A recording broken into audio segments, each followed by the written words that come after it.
Our next guest is a talented director, writer, and actor you know from movies like Clerks, Jay and Silent Bob Strike Back, and Dogma. His latest film, the 4:30 movie, is in theaters September 13th. Let's take a look. And all I want to do is watch movies with you.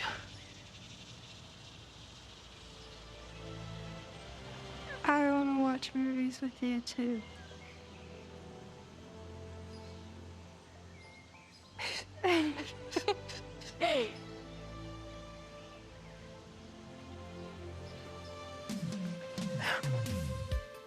Please welcome back to the show our very good friend Kevin Smith, everybody!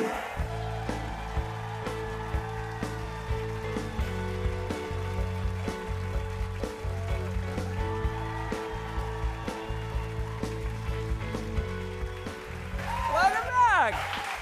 How are you? I'm so good, man. I thought of you the other week. I had a gig in New Hampshire. New Hampshire, my home state. That's right. So I took a red eye from Los Angeles into Logan Airport in Massachusetts and Boston. And when I got there, I guess it was a holiday weekend, so like I hadn't pre-organized a rental car. I thought I'd just get one. Sure. They were every masshole had rented every car at the airport. So I was like, all right, I guess I'll go down and get a cab. So I go to the cab stand, and I see the guy there. And the guy goes, what can I do for you? And I was like, hey, man, I'm trying to go. I got a gig in New Hampshire. How much would it be to take a cab from here to Portsmouth? And he looks at me and he goes, and he's not from our country. And he looks at me and he goes, Smith. And I go, yes. And then he goes, Portsmouth. And I go, Kevin Smith. And he goes, no, it's you said Portsmouth, it's Smith. And I was like, is it? He said, yeah.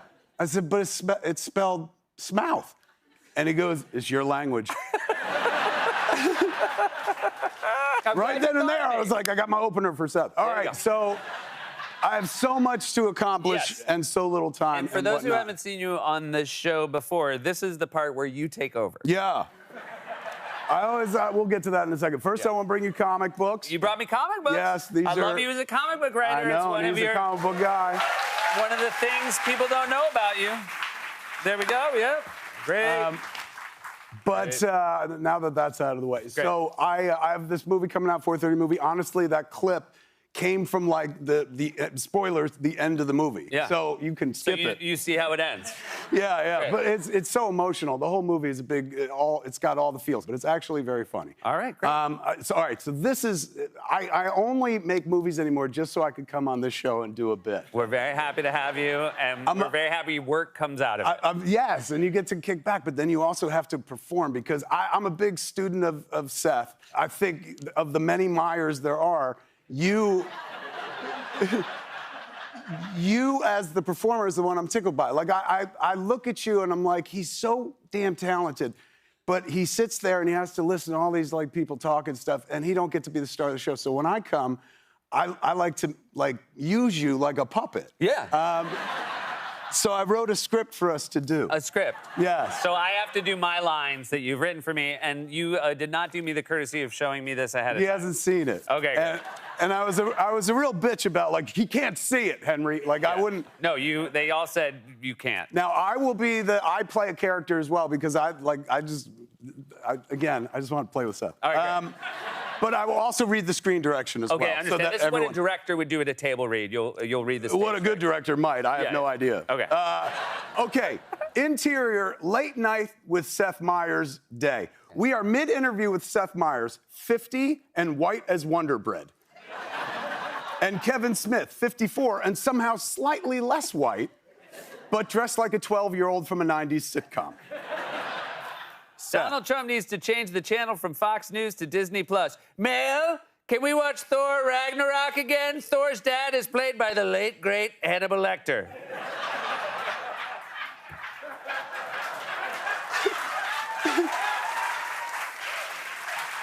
It's just... There's always a moment on set when you're like, that's just how I imagined it. And that was it. Okay, mid-impression, Seth stops, clearly filled with self-doubt. An astute student of the human condition, Kevin takes notice. What is it, Seth? We didn't even get to the plug of my new film, the 4:30 movie. in theaters right now.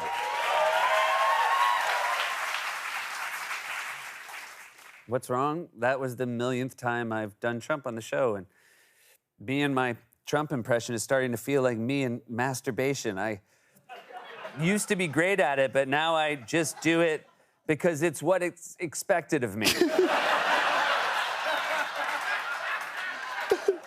I know, it's gross that I laugh at my own stuff, but whatever. You can fix that problem by listening to the new podcast that I do with my daughter, Harley, called Beardless Me. It is available on the iHeart app, Apple, or wherever you get your podcast. Plugs are done. Go. A podcast starring blood relatives, they're the worst. It's like one of those very witty, Wild, very witty. Well, we got to help you get your Trump impression mojo back in time for the election. So come with me, Seth Meyers, because I'm taking you into the Myers-verse. Kevin wields his Fitbit like a sling ring and opens a portal. Wide-eyed, Seth follows Kevin through the portal and into interior the Hall of Myerses. The Hall of Myerses looks exactly like Studio AG with one big difference. Everyone in the studio is a Seth Meyers. Agog at the hundreds of Seths, Seth says to Kevin, Oh my God, it's all me. we don't have time to hear what you say when you climax.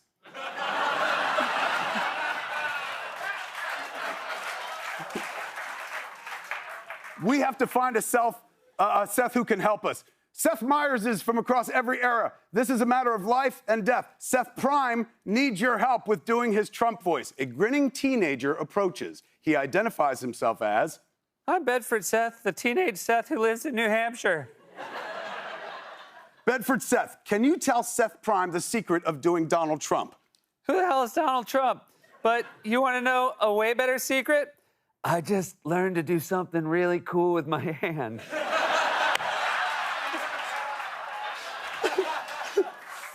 Seth Prime needs no help masturbating.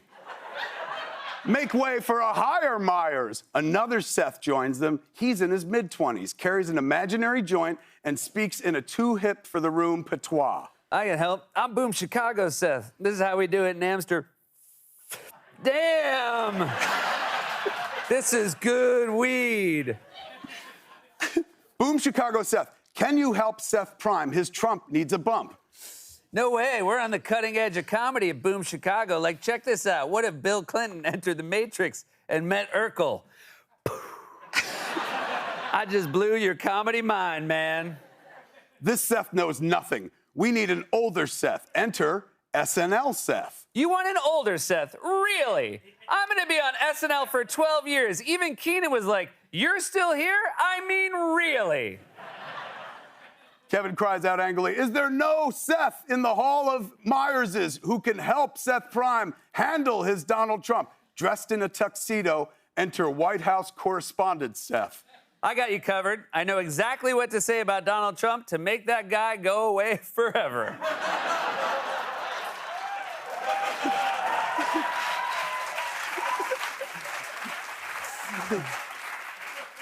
Now, this ain't the way I feel. This is my character. Get out of here, man. You're the Seth that got us all into this. Okay, character, yeah.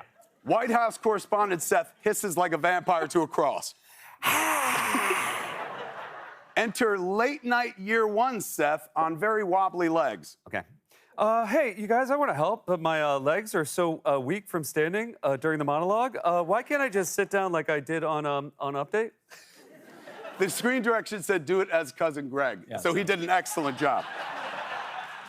That's when quarantine Seth enters with untamed hair and wearing no discernible makeup. He looks around at all the collected Seths in Studio AG like a dehydrated man looks at a glass of water. Oh, thank God. An audience. I've been doing the show in an attic full of wasps.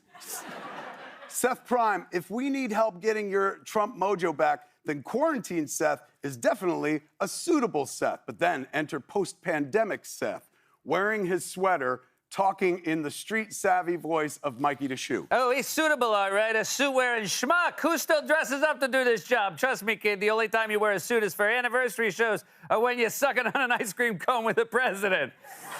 All you need is a sweater, baby, because let me tell you, ladies love it. They call me Sweater Meat Seth. That's what I call Seth at home. Yep. Suddenly, post-pandemic Seth gets knocked over by a frantic lobby baby Seth who says, I'm so sorry. I'm just desperately trying to cover up my wife's exposed vagina as she gives birth to our second child in the lobby of our building. lobby baby Seth mimes covering a phantom vagina with his hands before saying right to the camera, This has been a closer look